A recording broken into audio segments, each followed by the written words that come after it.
वो जब भी किसी के बारे में बातें करती तो बड़े बड़े गप्पे फेंका करती। आसपास के सब लोगों को पता था कि पिंकी बहुत बड़ी गपोड़ी बाज है।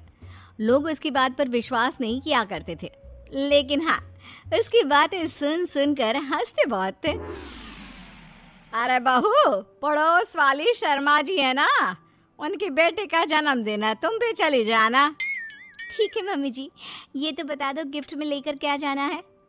अरे लेकर क्या जाना है, 250 का लिफाफा दे देना, बस काफी है। अरे मम्मी जी, अच्छा लगेगा क्या? पड़ोसी हैं हमारे, हमें कुछ बड़ा लेकर जाना चाहिए। अरे बहू, इतना काफी है। जानती हैं आप, मेरे मायके में जब पड़ोस में किसी की बर्थडे होती थी ना, तो मम्मी कुछ ना कुछ गोल्ड का ही देकर भेजती थी। पड़ोसी के बर्थडे में सोना? कैसी बातें करती हो। और नहीं तो क्या, आपकी तरह थोड़ी ना लिफाफा पकड़ा दिया। पिंकी शर्मा जी की बेटी के जन्मदिन में चली जाती है। अरे आज तो बड़ी सुंदर लग रही हो साड़ी में। जी मैं तो लहंगा पहनकर आने वाली थी, मम्मी जी नहीं मानी। अरे बेटा, बर्थडे पार्टी में तो साड़ी चल जाती है, मेरा मतलब कोई शादी थोड़ी ना है। कैसी बात कर रही हैं आप आंटी जी? मेरे मायके में तो छोटे छोटे फंक्शन भी हम लोग लहंगा बनवाते थे बुटीक से, डिज़ाइन करवा कर। चाहे पड़ोस में किसी का जन्मदिन हो, मेरी मम्मी हमेशा बुटीक से नया लहंगा डिज़ाइन करवाती थी। मैंने तो ऐसा कहीं नहीं देखा, ये तो तुमने आज बड़े कमाल की बात बताई। अरे जाने दीजिए, कोई बात नहीं। और बताइए, आपकी बेटी नजर नहीं आ रही? अरे भाभी, मैं यहाँ हूँ, ये देखिए मेरा ड्रेस कैसा लग रहा है। ठीक ही है, मतलब बर्थडे के हिसाब से थोड़ा हल्का है ना। अरे भाभी, इतना सुंदर गाउन पहना है मैंने। मैं ना शादी से पहले अपने बर्थडे पर हमेशा जरी वाला लहंगा पहना करती थी, यही मैं तुम्हारी मम्मी को भी बता रही थी। इसके बाद केक काटने का प्रोग्राम शुरू होता है। सब लोग इकट्ठे हो जाते हैं। शर्मा जी की बेटी का केक देखकर पिंकी से रहा नहीं जाता। उसके अंदर का गपोड़ी बाज बाहर निकल कर आ जाता है। अरे इतना छोटा सा केक! अरे बेटा, मेहमानों के हिसाब से ही है, जितने लोग इतना बड़ा केक। आंटी जी, कम से कम 4 या 5 मंजिल वाला केक तो बनाना चाहिए था। आपकी बेटी का बर्थडे रोज रोज थोड़ी ना आता है। मेरे बर्थडे पर हमेशा पापा 4 केक बनवाते थे, सारे केक 4-4 मंजिल के होते थे। वहाँ पर सारे लोग उमा जी के मोहल्ले के ही थे और वो पिंकी के गप्पे मारने की आदत से अच्छी तरह वाकिफ थे, इसलिए सब लोग उसकी बात सुनकर हंसने लगे, लेकिन किसी ने पिंकी से कुछ नहीं कहा। एक दिन सुबह सुबह पिंकी ने अपनी सास से कहा, मम्मी जी, मेरे मम्मी पापा मुझसे मिलने के लिए यहाँ आ रहे हैं। अरे वाह, ये तो बहुत अच्छी बात है, उनके आने की तैयारी करो, अच्छा अच्छा खाना बनाओ। वैसे कब तक आएंगे? मम्मी जी फ्लाइट से आ रहे हैं, कल शाम को 4 बजे की फ़्लाइट है। फ्लाइट? लेकिन बेटा तेरा मायका तो यहाँ से 2 घंटे की दूरी पर है, तेरे मम्मी पापा फ्लाइट से कब से आने लगे? अरे मम्मी जी, आपको पता नहीं है, मेरे मम्मी पापा ना आधे घंटे की दूरी के लिए भी फ्लाइट का टिकट बुक करवाती है। अरे गप्पे थोड़े कम मारा करो बहू, कोई फ्लाइट से तब आएगा ना जब यहाँ पर एयरपोर्ट होगा। तुम्हारी मम्मी क्या उड़ कर आएगी घर में? अरे हाँ मम्मी जी, मैं तो भूल ही गई थी। वो क्या ना, मेरे मम्मी पापा हमेशा फ्लाइट से ही ट्रैवल करते हैं, तो मेरे दिमाग से ही निकल गया था। अगले दिन पिंकी के मम्मी और पापा पिंकी से मिलने के लिए उसके घर आते हैं। आइए आइए जी, आपका बहुत बहुत स्वागत है। और समदन जी, हमारी बेटे की कोई शिकायत तो नहीं ना? ठीक से संभाल लिया है ना आपका घर? अरे मेरी बहू बहुत समझदार है, घर का काम बहुत अच्छे तरीके से करती है। बस थोड़ा ज़्यादा बोलने की आदत है उसे, आपको परेशान करती होगी ना? बात तो आपकी सही है, उसकी थोड़ा ज़्यादा नहीं बहुत ज़्यादा बोलने की आदत है। लेकिन कोई बात नहीं, आपकी बेटी दिल की बहुत अच्छी है, बस थोड़ा बोलती ही तो ज़्यादा है। पिंकी बेटा इधर आओ, देखो तुम्हारे मम्मी पापा आए हैं, तुमने इनके लिए खाना तो बना लिया ना? वो क्या है ना मम्मी जी, आपसे एक बात कहनी थी। हाँ हाँ बोलो बहू, क्या बात है, डरने की कोई ज़रूरत नहीं। वो मम्मी जी, मैंने सोचा मम्मी पापा आए हैं तो खाना बाहर से मंगवा लेती हूँ। अरे कोई बात नहीं बेटा, वैसे भी तुम किचन में काम करने लग जाती तो अपने मम्मी पापा से बात कब करती। बहुत अच्छा किया। अब तुम अपने मम्मी पापा के साथ बैठकर आराम से बात करो, मैं अंदर जाती हूँ। शाम का वक्त जैसे ही दरवाजे की घंटी बजी, 3-4 लोग हाथों में खाने के बहुत सारे पैकेट लेकर उमा जी के घर पहुंच गए। अरे भाई, कौन है आप लोग? लगता है गलत पते पर आ गए। नहीं नहीं माँ जी, हम तो खाने का ऑर्डर डिलीवर करने आए हैं, यहीं से बुकिंग मिली थी। अरे नहीं नहीं, आपको कोई गलत फहमी हुई है। हमारे यहाँ तो 2 ही मेहमान आए हैं। आपके हाथ के पैकेट देखकर लगता है इसमें 50 लोगों का खाना है। माँ जी, आपने सही समझा, खाना तो इसमें 50 लोगों का ही है, क्योंकि हमें ऑर्डर यहीं से 50 लोगों का मिला है। अरे लेकिन इतना सारा खाना, कहीं मेरी बहू ने अपनी गप मारने की आदत के चलते ऐसा तो नहीं कर दिया? ये खाना आप रख लीजिए और हमें हमारे पैसे दे दीजिए। अच्छा, वैसे कितने का बिल बना है? ज्यादा नहीं, बस 10,000 दे दीजिए। उन लोगों की बात सुनकर उमा जी पिंकी को आवाज देकर वहाँ बुलाती है। जैसे ही पिंकी वहाँ आती है, खुश होते हुए उन लोगों को वहाँ पर खाना रखने के लिए कहती है। अरे इतना सारा खाना क्यों मंगवाया बहू? अरे मम्मी जी, मैंने आपको बताया तो था, मम्मी पापा आए हैं तो मैं खाना बाहर से मंगवा रही हूँ। ये बात सही है बेटा, लेकिन 2 लोगों के लिए 50 लोगों का खाना? अरे मम्मी जी, कुछ कम पड़ जाए तो अच्छा थोड़ी ना लगता है, और मेरे मायके में तो ऐसा ही होता है, एक्स्ट्रा खाना मंगवाते हैं हम लोग। तभी पिंकी के मम्मी और पापा वहाँ पर आते हैं। अरे बेटा, एक्स्ट्रा खाना मंगवाने का मतलब ये थोड़ी ना होता है कि 2 लोगों के खाने के लिए 50 लोगों का खाना मंगवा लो।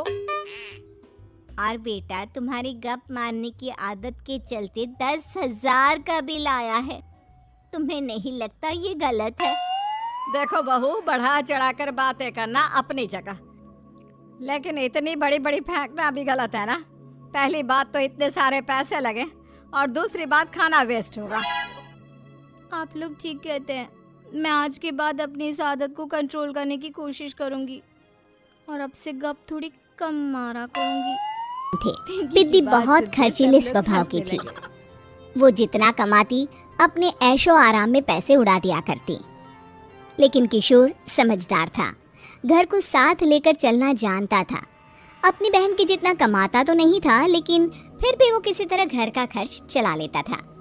एक दिन पिद्दी किशोर से कहती है, किशोर, तुम थोड़ा ज्यादा क्यों नहीं कमाते? मेरे दोस्त रोज मेरा मजाक उड़ाते हैं। अरे बहन, मैं कोशिश तो कर रहा हूँ।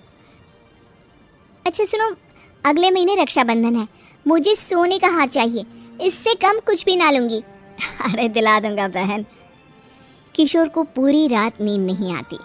उसके दिमाग में बस ये चल रहा था कि उसकी माली हालत इतनी बिगड़ चुकी है, अब वो सोने का हार कहाँ से लाएगा। अगले दिन किशोर सुबह सुबह घर से ये बोलकर निकल गया कि पिद्दी, मैं गांव से बाहर जा रहा हूँ, कुछ दिन घर नहीं आऊँगा। किशोर ने अपने काम के साथ साथ फेरी में कपड़े बेचने भी शुरू कर दिए, जिससे वो ज़्यादा से ज़्यादा पैसे कमा सके। रात में वो एक बिल्डिंग की चौकीदारी भी करने लगा। अपने काम से थोड़ा बहुत समय निकालकर बस कुछ घंटे की नींद ले पाता था। और कब वो कुछ दिन 1 महीने में बदल गए और रक्षाबंधन भी आ गया, पता ही नहीं चला। लेकिन किशोर अभी तक घर वापस नहीं लौटा। जहाँ वो काम करता था, पिद्दी के नाम का गुल्लक रखा हुआ था। किशोर ने उस गुल्लक को फोड़ा और सारे पैसे इकट्ठा करके एक सोने का हार खरीद लिया। घर में पिद्दी किशोर का इंतजार कर रही थी। तभी किशोर आता है। कहाँ चले गए थे? 4 दिन का कहा था और 1 महीने से पता नहीं कहाँ गायब हो गए थे।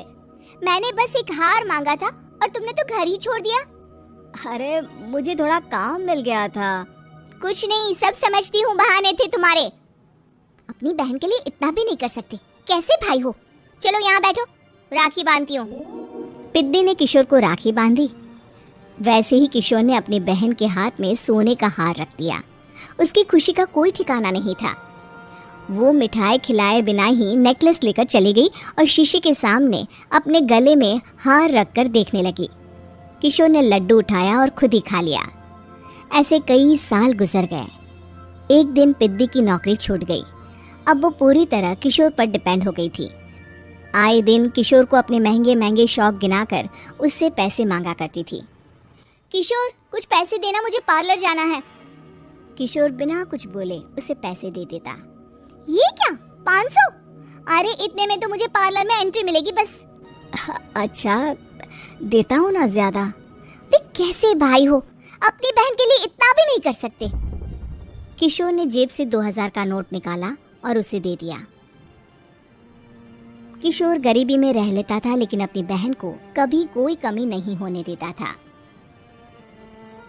बेटा, पिद्दी तुम्हारी बहन है, उसे कभी किसी चीज की कमी मत होने देना और उसका ध्यान रखना, क्योंकि भाई का फर्ज होता है अपनी बहन का ध्यान रखना।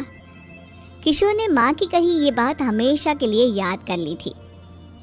शायद माँ की इसी बात की वजह से किशोर पिद्दी की हर जिद पूरी करता चला आ रहा था। किशोर, आज मैं अपने दोस्तों के साथ पार्टी करने जा रही हूँ, मुझे कुछ पैसे दो ना। किशोर पिद्दी को समझाता है, लेकिन पिद्दी नाराज होकर चली गई और अपने कमरे में सुबक सुबक कर रोने लगी। किशोर अपनी जेब से कुछ पैसे निकालता है और पिद्दी को दे देता है। किशोर खुद कभी अच्छे कपड़े नहीं पहनता, लेकिन पिद्दी को राजकुमारी की तरह रखता। पिद्दी के जाने के बाद किशोर अपने काम पर निकल गया। एक तरफ पिद्दी अपने दोस्तों के साथ मस्ती कर रही थी, तो वहीं दूसरी तरफ किशोर पैसे कमाने के लिए कड़ी मेहनत कर रहा था। कुछ और दिन ऐसे ही बीत गए। एक दिन पिद्दी एक लड़के को लेकर घर आई और उसे किशोर से मिलवाया। किशोर, मुझे इस लड़के से शादी करनी है, लेकिन इनके मम्मी पापा बोल रहे हैं कि उनको दहेज में एक कार चाहिए, तभी वो मेरा और पंकज का रिश्ता कबूल करेंगे। लेकिन बहन, कार खरीदना कोई सब्जी खरीदने के बराबर तो नहीं है। अरे कैसे भाई हो तुम, अपनी बहन के लिए इतना नहीं कर सकते? देखो, मैं ज्यादा इंतजार नहीं कर सकती, तुम्हें 1 साल में मेरे लिए कार खरीदनी ही होगी। अच्छा पंकज, एक काम करो, कल तुम अपने माता पिता को घर बुला लो, मैं उनसे तुम्हारे और पिद्दी के रिश्ते की बात कर लेता हूँ। अगले दिन किशोर के छोटे से घर में पंकज और उसके माता पिता आते हैं। बेटा, तुम्हारी बहन ने हमारी शर्त तो बता ही दी होगी। जी बेटा, तुम तो इतने छोटे घर में रहते हो, दहेज कहाँ से लाओगे? मैं अपनी बहन की खुशी के लिए सब कुछ कर सकता हूँ। पंकज और पिद्दी का रिश्ता तय हो जाता है। किशोर अब अपनी क्षमता से 4 गुना ज्यादा काम करने लगता है। सुबह सबके घरों में न्यूज़पेपर फेंकता, दिन में मजदूरी करता और रात में चौकीदारी करता। खूब मेहनत करके किशोर ने अपनी बहन की शादी के लिए पैसे जुटा लिए। उसने अपनी बहन के लिए कार खरीद ली। जब वो पिद्दी के ससुराल वालों से मिलने गया तो उन्होंने किशोर से और पैसों की मांग की। इस बार किशोर हार चुका था। पिद्दी माफ़ करना, मैं तुम्हारी शादी उस लड़के से नहीं कर सकता। वो लालची लोग हैं, उन्हें सिर्फ पैसों से मतलब है। देखो किशोर, मैं पंकज से ही शादी करूंगी। क्योंकि पिद्दी ने तो किशोर की बात न मानने की जैसे कसम खा रखी थी। किशोर ने पंकज को घर बुलाया। पंकज, तुम अपने माता पिता को समझाते क्यों नहीं हो? भैया, वो हमारी शादी के लिए मान गए, मेरे लिए तो यही बहुत बड़ी बात है। हम एक काम कर सकते हैं, दहेज की रकम में से कुछ पैसे मैं आपको दे देता हूँ। अरे लेकिन समाज वाले क्या कहेंगे? अरे जब दुनिया को पता चलेगा तब ना। अच्छा, कुछ पैसे मैं अपने मालिक से कर्ज में ले लेता हूँ। कुछ पैसे पंकज देता है, कुछ वो कर्जा लेता है और अपनी उम्र भर की कमाई वो अपनी बहन की शादी में लगा देता है। आखिर में पंकज और पिद्दी की शादी हो जाती है। पिद्दी की विदाई के बाद किशोर बिल्कुल अकेला पड़ जाता है। अब उसका कमाने में भी मन नहीं लगता। उधारी वाले रोज घर में आकर बैठ जाते हैं। अरे किशोर, अब तो पिद्दी की शादी को 5 साल हो गए, अब तो हमारा पैसा लौटा दो। चाचा, पिद्दी के जाने के बाद किसी भी काम में मन नहीं लगता। अरे तो हमारा पैसा कैसे वापस मिलेगा? जी, कुछ करता हूँ मैं। किशोर के ऊपर बहुत सा कर्जा चढ़ गया था, इसलिए उसने तय किया कि वो ये घर बेचकर सबके पैसे लौटा देगा। अगली सुबह शहर के किसी साहूकार को उसने अपना घर बेच दिया और सबके पैसे लौटा के वो गांव छोड़कर चला गया। पिद्दी ने शादी के बाद कभी अपने भाई का हाल तक नहीं पूछा। किशोर को फर्क नहीं पड़ता था। बस ससुराल में उसकी बहन खुश है ये जानकर उसे खुद की खुशी मिलती थी और ये सोचकर